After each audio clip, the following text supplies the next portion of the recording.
Hi hello welcome to my channel. చూసారా ఈ ప్లేస్ని ఎవరైనా గుర్తుపట్టారా? రామప్ప వెళ్ళానండి. ఎంత బాగుందంటే నేను ఇక్కడ ఒకటి పరేసుకున్నా, నా మనసు పరేసుకున్నా. ఎందుకంటే చాలా పీస్ఫుల్గా ఉంది. Timings 6 AM to night evening 6 PM ఉంటుంది. ఫస్ట్ ఎంట్రన్స్లో గార్డెన్ ఉంది. గార్డెన్ చాలా పీస్ఫుల్గా ఉంది. కోతులు ఉన్నాయి, చక్కగా టైం స్పెండ్ చేయొచ్చు. ఏదైనా ఫుడ్ వండుకొని వెళ్ళి కూర్చొని తినొచ్చు. నెక్స్ట్ అలా వెళ్తుంటే స్కూల్ పిల్లలు కూడా ఎదురయ్యారు. చాలామంది స్కూల్ పిల్లలు వచ్చారు ఎక్స్కర్షన్కి. టెంపుల్ లోపలికి వెళ్ళాక చుట్టూ ఇసుకేనండి. చెప్పులు లేకుండా ఇసుకలో నడుస్తుంటే ఇక్కడ సముద్ర తీరంలో నడుస్తున్న ఫీలింగ్ వచ్చింది.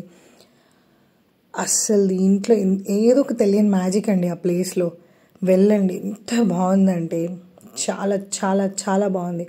అక్కడ ఉన్న శిల్పకళ కాకతీయస్ నాటిదండి ఇది.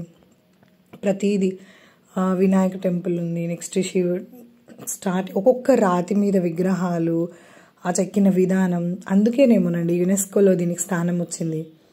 It's very very very peaceful place for all అండి. చూసారు కదా, కొంచెం 1000 Pillars టెంపుల్ లాగానే ఉంది, కానీ బాగుంది. ఓం నమ శివాయ నమః. మేము ఆఫ్టర్ శివరాత్రి వెళ్ళామండి. అయితే నేను అక్కడ వీడియో తీస్తుంటే వద్దని చెప్పారు. చూసారు కదా ఎంత బాగుందో. సచ్ అమేజింగ్ ప్లేస్ అండి. ప్రతి ఒక్కరు విజిట్ చేయాలి. ఎందుకంటే ఇది మన కళ. ఒకటి చూపిస్తాను చూడండి. ఇక్కడ దండం ఉంది కదా, అక్కడ మనం చెవులు పెట్టి ఇలా ఇలా ప్రెస్ చేస్తే సప్తస్వరాలు వస్తాయంటండి. ఒక్కొక్క ప్లేస్లో ఒక్కొక్క స్వరం అనేది వినిపిస్తుందంట. చాలా ఎంజాయ్ చేశాను. అయితే యాక్చువల్లీ మేము చాలా లిమిటెడ్ టైం ఉన్నాము. ఒక ½ an hour కంటే ఎక్కువ టైం స్పెండ్ చేయలేకపోయాము బిజీ షెడ్యూల్లో.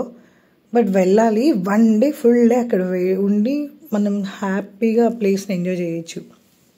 నెక్స్ట్ నంది అండి, ఆపోజిట్లో నంది ఉంది.